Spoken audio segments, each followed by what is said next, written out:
आपल्याला जेवढं अवघड वाटतं इकडे येण्यासाठी, पण इकडे येण्यासाठी काहीच अवघड नाही आहे. चारी बाजूला नुसतं बर्फ आणि फक्त बर्फच आहे. हाय गाईज, मी विशाल माने पुन्हा एकदा घेऊन आलो आपल्यासाठी नवीन ब्लॉग. नमस्कार युट्यूब फॅमिली. खूप दिवसांनी भेटतोय, त्याचं कारण खूप वेगळं आहे, ते नक्कीच सांगूया. आज जिकडे चाललो आहे तो ब्लॉग कवर करण्यासाठी, लहानपणाचं जे स्वप्न होतं ते पूर्ण करण्यासाठी चाललो आहे. मी चाललो एकदम थंडीशीर जागेवर, त्याचं नाव आहे मनाली. आणि तुम्हाला तर माहिती आहे, तुमचा भाऊ म्हटलं तर सर्व काही बजेटमध्येच असेल. तर नक्कीच मी आता बांद्रा टर्मिनल्सला आलो. इकडून गाडी पकडली कारण कल्याणहून गाडी नव्हती मला. त्याच्यासाठी आता पाहू शकता मी ट्रेनमध्येच आहे आणि मला आरेची सीट भेटली आहे. एका सीटवर 2 जण आहे. एवढ्या लांबचा प्रवास करायचा आहे. इकडून सर्वात आधी मी चाललो दिल्लीला.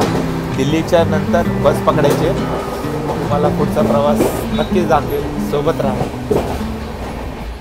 चला मंडळी, निघूया मनालीसाठी. तर गाडी आपली निघली आहे आणि बोरिवली स्टेशन थोड्याच वेळात येईल.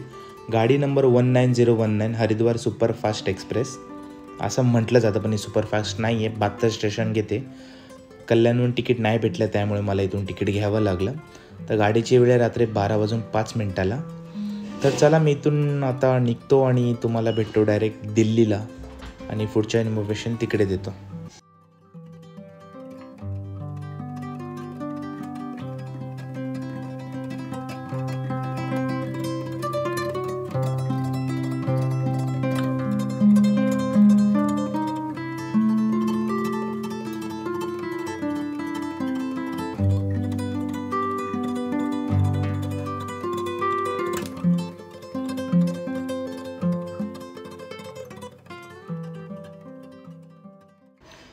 सत्तावीस तास पूर्ण करून मी आलो दिल्लीला. दिल्लीला आल्याच्यानंतर 1 तास बसावं लागलं, कारण बस सर्वात पहिली बस 5 वाजताची असते. ही बस पकडून मी दिल्ली स्टेशनपासून ते गेलो काश्मीरी गेटला. आता कारण काश्मीरी गेटला जाण्यासाठी कारण असं की सर्व बसेस काश्मीरी गेटवरून निघतात. तर माझी देखील बस तिकडूनच आहे मनालीला जाण्यासाठी. आणि मी राहण्यासाठी तिकडेच हॉटेल्स बुक केले. मी ते तुम्हाला दाखवतो 1 ते 3 ते 4 तासाने. चला.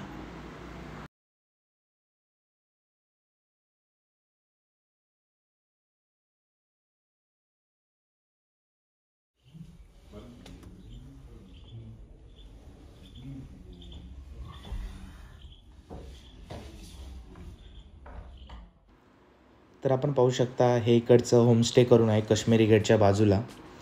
4 माळ्याचा हा कॉम्प्लेक्स आहे. त्याच्यामध्ये हॉस्टेल टाईप्स आपल्याला एक केबिन दिले जातात, ज्याच्यामध्ये आपण राहू शकतो. 400 रुपये पर पर्सन घेतले जातात. इकडे बाप्पांचं दर्शन, ह्याच्या आतमध्ये आपलं राहण्याची सोय आणि हे इकडचं केबिन. 400मध्ये आपल्याला पुरेपूर सेवा दिली जाते. गरम पाणी, फक्त ट्रॅव्हलचे 50 रुपीज एक्स्ट्रा घेतात. 50 रुपये जास्त घेतील फक्त. इकडे सगळं व्यवस्थित स्वच्छ आणि चांगल्या पद्धतीने आपल्याला हे लोक सेवा देतात. 400 रुपयामध्ये आपल्याला 24 तासाचे 1 डेचे पैसे घेतात. जर आपण फॅमिलीबरोबर आला तर फॅमिलीबरोबर पण इकडे हॉटेल्स आहेत. आणि जर आपण सोलो आलात किंवा 2 जण आलात तर त्यांच्यासाठी देखील हा बेस्ट ऑप्शन आहे, कारण 400 रुपयामध्ये तुम्हाला पूर्ण दिवस भेटतो आणि आपण हे घेऊ शकता इकडे. आणि मी तुम्हाला आतमध्ये, आता जिथे मी म्हणजे राहिलो आहे सध्या, तर मी तुम्हाला ते दाखवतो. हे बघा, आतमध्ये गिझर वगैरे स्वच्छता पूर्णपणे आहे. आणि हे ते केबिन आहे. इथे वरती एक लॉकर आहे बारका, इथे मी झोपलो होतो. आणि खालती आणखीन एक लॉकर आहे. जर आपले काही सामान ते नसतील तर आपण इकडे ठेवू शकता. तर हा माझा आत्तापर्यंतचा प्रवास, Mumbai to Delhi, Delhi to Kashmiri Gate. आता इथून मनालीचा प्रवास आपला चालू होईल. मी बस बुक केलेली ऑनलाईन, लक्ष्मी हॉलिडेज करून त्यांची वेबसाईट आहे, तिथून कमी दरात मी 800 रुपयात ती बस बुक केली. आता मी इथून डायरेक्ट बस स्टँडला चाललो आहे. काश्मीरी गेट नाही, हा दुसरा बस स्टॉप आहे.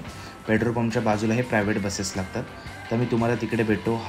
हे होमस्टे आहे, 4 माळ्याचं कॉम्प्लेक्स. तर इकडे आलात तर मी यांचे देखील नंबर आपल्याला देऊ इच्छितो.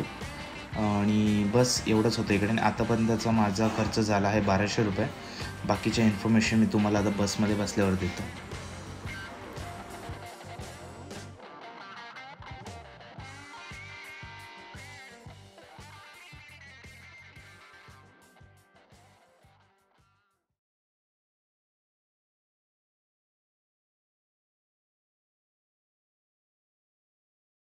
तर रिक्षावाल्याने डायरेक्ट मला बसच्या आतमध्ये सोडलं. तर ही बस आहे, ह्या प्रायव्हेट बसेस आहेत. ह्या पेट्रोल पंपच्या बाजूला 5 वाजल्यापासून बस चालू होते आणि सरकारी बस आपल्याला काश्मीरी गेटवरून पण मिळतील.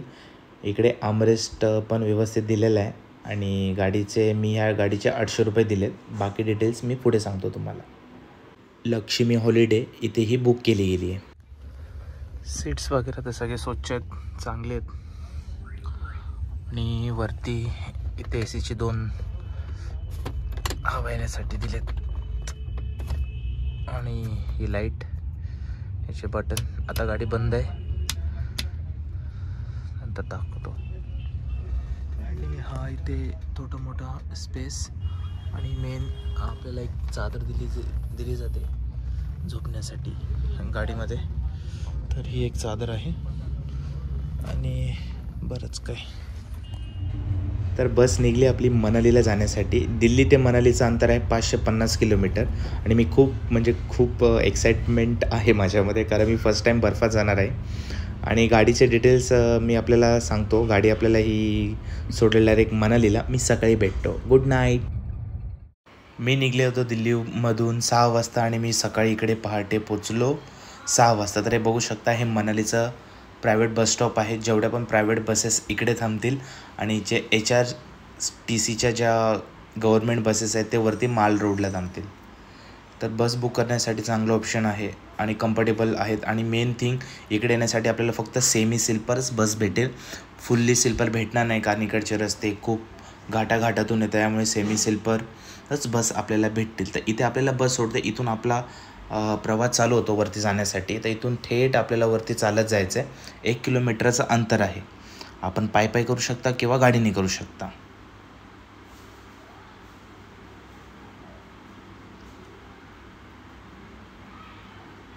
हॉटेलमध्ये एंटर केलं पायी आल्याच्या नंतर. तर सर्वात आधी एक गरम मसाला चाय घेतला, जो 50 रुपयाचा पडला मला. व्हिडिओ थोडी फास्ट आहे आणि फटाफट आहे आणि मी काही गोष्टी सांगते तुम्हाला, तर त्या व्यवस्थित घ्या आपण. आणि कारण आपण पण नेक्स्ट टाईम आला तर आपण व्यवस्थित येऊ शकता, त्याच्यासाठीचा व्हिडिओ फुल कम्फर्टेबल मी काढत आहे. आता इथूनच मी पुढे डायरेक्टली निघेल पुढच्या प्रवासासाठी. पण तिकडे आधी जाण्यासाठी मी तुम्हाला रूम दाखवतो. इकडे पण सेम रूम घेतले, 400 रुपये पडले मला. सेम तुम्ही पाहू शकता, वरती खालती आतमध्ये राहण्यासाठी सोय, बाहेरचा नजारा सगळा बघू शकता. मी इथून बुलेट घेणार आहे, ती देखील दाखवतो. मी भेटतो तुम्हाला बाहेर. तर चला, सेम डेलाच आपण निघूया सोलंग व्हॅलीला जाण्यासाठी. तर हे माल रोड आहे. इकडे दुर्गा देवीचं मंदिर आहे. गावस्थान इकडचे सर्वप्रथम ह्या मंदिराचे दर्शन घेऊन कार्याला सुरुवात करतात. तर हे मंदिर आहे. आपण पण आला तर इकडे दर्शन नक्कीच घ्या. आणि मी इकडून सोलंग व्हॅलीला जाण्यासाठी 14 किलोमीटरचं अंतर आहे, मनाली टू सोलंग व्हॅली. तर ते अंतर मी पूर्ण करण्यासाठी मी घेणार आहे बुलेट. बसेस आपण गाडी पण घेऊन जाऊ शकता, पण ते कसं ग्रुपमध्ये असेल तर पैसे आपल्याला परवडतात. मी सोलो होतो म्हणून नाही परवडलं, त्यासाठी ही आपल्या समोर आहे बुलेट. आणि इकडे 3 गाडीचे रेंटेड मी तुम्हाला दिले आहेत, ॲक्टिवा, बुलेट आणि हिमालय. गाडी घेताना सरत ते आपल्याला गाडीचा पूर्ण एक व्हिडिओ काढायचा आहे. व्हिडिओ याच्यासाठी की गाडी परत करताना आपल्याला तीच व्हिडिओ त्यांना दाखवतील की या गाडीचे पहिले असे इश्यू होते. जर व्हिडिओ नाही काढली तर त्या गाडीचं जर काही पण नसलं तरी ते तुमच्या गळ्यात पडू शकतं. तर केअरफुली, जर इकडून पण आपण लडाखला ते जातो तर इथून गाडी आपण घेऊ शकता. इकडे खूप सारे मार्केट आहेत. आणि ही गाडी घेऊन मी निघालो माझ्या एकदम सुंदर प्रवासाला. आणि प्रवासाला जाण्या अगोदर मी थोडक्यात इकडचं तुम्हाला बसस्टॉप दाखवतो. हे इकडचं बाजूलाच बसस्टॉप आहे, एकदम छोटी क्लिप दाखवली आहे. इकडे आलं तर इकडे आपण बसेस वगैरे घेऊन पुढे जाऊ शकतो सोलंग व्हॅलीला ते बजेटमध्ये. तर बुलेटचे मी तुम्हाला काही डिटेल्स सांगतो, हे पहा पुढे. सो आपण मनालीमध्ये आता बाईक रेंटनी घेतली आहे बुलेट. आणि आपल्याला याचं पर डेचं भाडं 900 रुपये घेतलं आहे आणि पेट्रोल आपलं. आता आपण स्टेट व्हॅलीला चाललो आहे, भेटूया तिकडे. शब्द नाही आहेत माझ्याकडे, शब्द काय सांगू.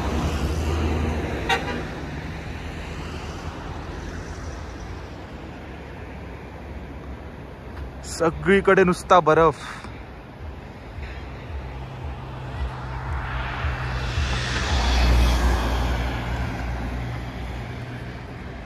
हिला तर भेटलोच ना बुलेट. तर ही घेतली बुलेट आणि मी एका हाताने बुलेट चालवतो, एका हाताने मी माझा फोन पकडला आहे, त्याच्यातून हे सगळं रेकॉर्ड करतो आहे. आणि केअरफुली जर आपल्याला बुलेट किंवा कोणची पण गाडी व्यवस्थित चालवता येत असेल तरच इकडे आल्यावर गाडी घ्या, कारण इकडचे रस्ते खूप दुर्मिळ आहेत, बर्फ असतात, पाणी असतात, कधी स्लिप झालं आणि नॉर्मल नसतं इकडे. नजारे बघू शकता किती भारी भारी आहेत, मस्त बर्फ, झाडं. हे स्वप्न होतं, हे आता आपलं पूर्ण झालेलं आहे. तर हां, तर मी गाडीच्या मुद्द्यावर होतो. तर हे बघा सुंदर असं कसलं भारी वाटतं, बर्फमध्ये पाणी. तर इतर वेळेस कसं होतं, गाडीहून पडलो तर आपण थोडं आपल्याला लागतं, पण इकडे तसं नाही. त्या गाडीवर पडलो तर मग टाटा बाय बाय. ही आपली बुलेट आणि हे हिमाचल प्रदेशचे रोड आणि हे इकडचे नजारे. 14 किलोमीटरचं अंतर आहे, बुलेटने करू शकता. जर आपण ग्रुपमध्ये आलात तर एक 4 व्हीलर घेऊन आपण इकडे येऊ शकता. हा मेन रस्ता इकडून अटल टनल जी 9 किलोमीटरची गुफा आहे तिथून जाण्यासाठी आणि लडाखला जाण्यासाठी हाच रोड एक आहे जो आपण इकडे जाऊ शकतो. आपल्या मनालीला व मनाली टू लेह लडाख करायचं आहे तर 550 किलोमीटर आहे, हेच ते अंतर आहे. आणि मी खूप खुश होतो, मी हे सर्व अचीव केलं आहे. नेक्स्ट इयरला तुम्ही पण इकडे याल, बजेटमध्ये आहे, काहीच कॉस्टली नाही आहे. आणि असंच थांबत थांबत सर्व काही बघत बघत मी माझा प्रवास हा ब्रिज क्रॉस करून करतो. हा ब्रिज क्रॉस करून गेलात तर थोड्याच वेळामध्ये आपल्याला सोलंग व्हॅली येते. तिकडे गेल्याच्यानंतर आपल्याला एक क्वेश्चन असतं, ते आपल्याला घ्यावं लागतं, 200 रुपये त्याचं घेतात. ते घेण्याचं कारण असं की आपण बर्फात गेल्याच्यानंतर भरपूर बर्फ असतो तिकडे, आपले कपडे खराब होऊ नये, आपले कपडे भिजू नये, त्याच्यासाठी तिकडे शूज, कॉस्ट्यूम हे आपल्याला घालूनच आपण बर्फाच्या आत जाणे, हेच मी तुम्हाला सांगू इच्छितो. आपण आलो मनालीला, आता मी तुम्हाला भेटतो डायरेक्ट बर्फाच्या आतमध्ये. तिकडे काही ॲक्टिव्हिटी आहेत ते आपण इकडे आलं तर आपल्या बजेट हिशोबाने करू शकता. 3,500पासून ते लो बजेट 500-600पर्यंत आहे. तर चला आतमध्ये जाऊया आणि बघूया सोलंग व्हॅली. सो मी आलो आहे फायनली सोगन व्हॅलीला. सॉरी, थोडं थंडीमुळे नाव घ्यायला त्रास होतोय, पण तुम्ही पाहू शकता चारी बाजूला नुसता बर्फ आणि फक्त बर्फच आहे. इथे खूप सारे ॲक्टिव्हिटी आहेत जे आपण करू शकतो. एक बाईक रायडिंग आहे, इथून वरतून ट्यूब असते त्यावर बसून खाली येत आहेत आणि समोरून स्लायडिंग करू शकतो. हे त्यांचं एक हॉटेल आणि अजून बरंच काही आहे सांगण्यासाठी आणि खूप छान वाटतं. तुम्ही देखील आला तर आता खालती नुसता बर्फ आहे, तुम्हाला बर्फ, नुसता बर्फ.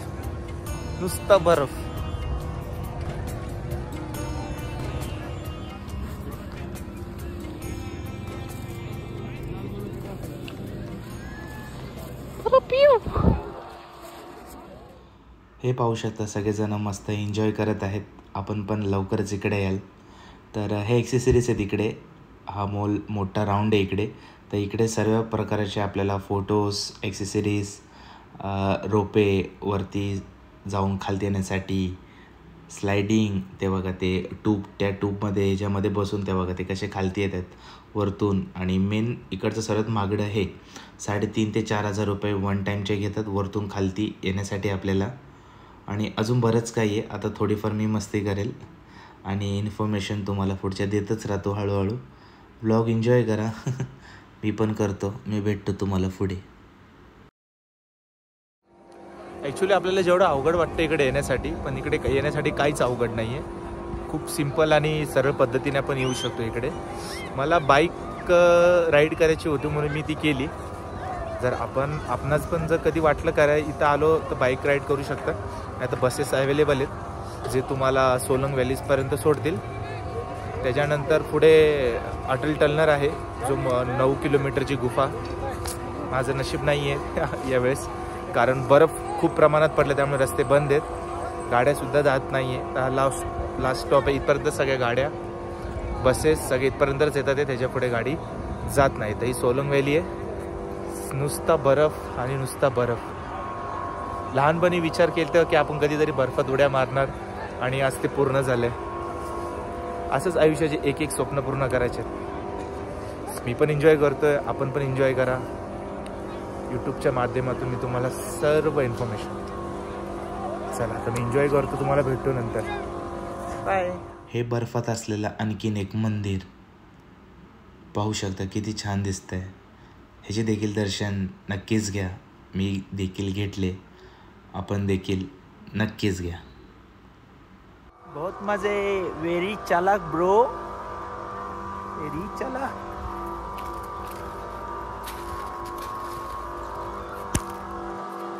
मित्रांनो, खूप सिरियस मॅटर झालेलं आहे माझ्यासोबत. इकडे आलतो मी आणि काय सांगू की तुम्हीच बघा काय झालं माझ्यासोबत.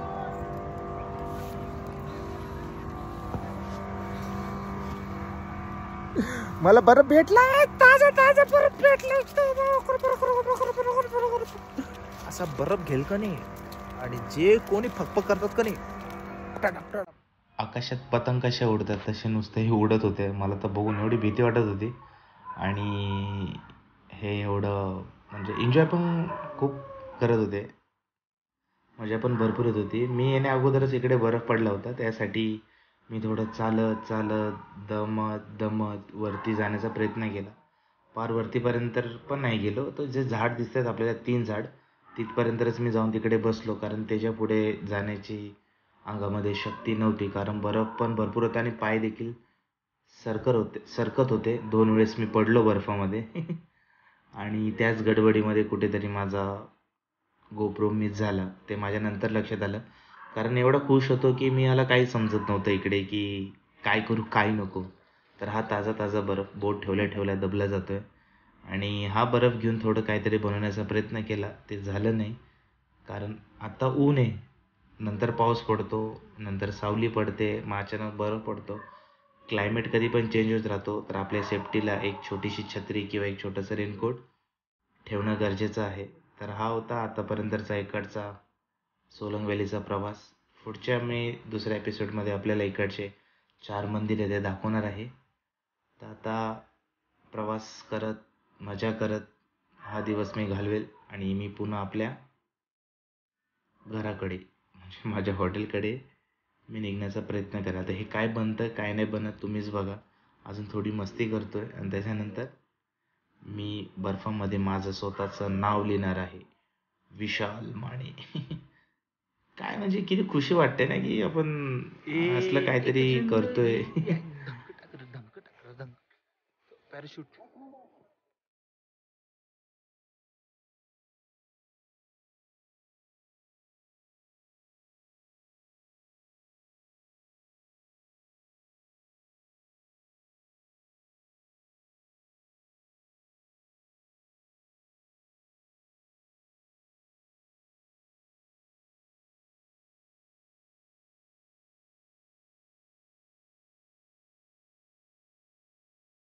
मित्रांनो, मला प्रचंड भूक लागलेली, पण बर्फात तर काय खायला भेटणार नाही, म्हणून मी बर्फामध्ये एक पदार्थ तयार केले, ते तुम्हाला दाखवतो.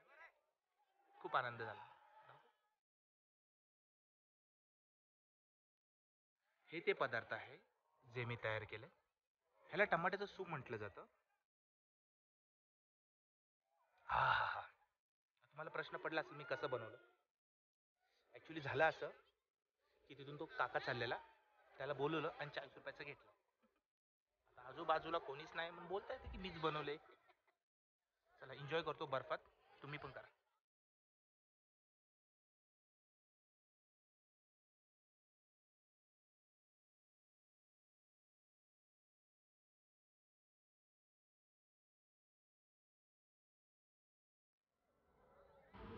तर सकाळ ते संध्याकाळपर्यंत मी पूर्ण दिवस सोलंग व्हॅलीमध्ये घालवला. तिकडे खूप साऱ्या ॲक्टिव्हिटीज मी काही एवढ्या केल्या नाहीत, नॉर्मलीच केल्या. आणि आपण आलं तर आपण करण्यासाठीच येतो म्हणा इकडे. पुन्हा पुन्हा तेच बोलतो आहे, पण छान आहे इकडे. आणि हा एपिसोड फर्स्ट आहे. आता मी एपिसोड 2मध्ये इकडचे जे मेन मोठे टेम्पल आहेत, हिडंबा देवी आणि मनु टेम्पल, दुर्गा टेम्पल, सयाली महादेव, हा दुसरा पार्ट जो आता मी टाकेल त्याच्यामध्ये तुम्हाला सांगेल की तिकडे कसं जायचं आहे. हल्ली की ते 5 किलोमीटर 5 का 6 किलोमीटर मी ते पायी पूर्ण केले. आणि मी तुम्हाला माल रोड नाईटचं पण दाखवेल की तुम्ही इकडे मार्केटला येऊन काही ॲक्सेसरीज जर तुम्हाला घ्यायचे असेल तर कमी दर्जात आहेत आणि खूप छान आहे. आणि हे तुम्ही बघताय किती छान वाटते, इकडे बर्फ तिकडे बर्फ. तर आज सोलंग व्हॅली मी पूर्ण केली आणि मी चालू आहे पुन्हा हॉटेलकडे. जेवून आपलं शांतपणे झोपून जाईल. काही शॉट मिस आहेत, त्याचं कारण असं की माझा गोप्रो इकडे माझ्याकडून हरवला, त्याच्यामुळे काही शॉट मिसमॅच आहेत. जेवढं काही झालं माझ्या आयफोनमध्येच शूट झालं, बाकी माझा गोप्रो इकडे मिस झाला. त्याचं खूप मोठं दुःख होतं आहे, कारण एवढी महागडी वस्तू ती माझ्याकडून इकडे हरवली गेली आणि ती कशी पडली, कुठे पडली, कधी पडली माहिती नाही. हरकत नाही. तर चला मी आलो रूममध्ये. सर्वांना शुभरात्र, गुड नाईट. मी भेटतो तुम्हाला दुसऱ्या दिवशी म्हणजे उद्या सकाळी भेटूया.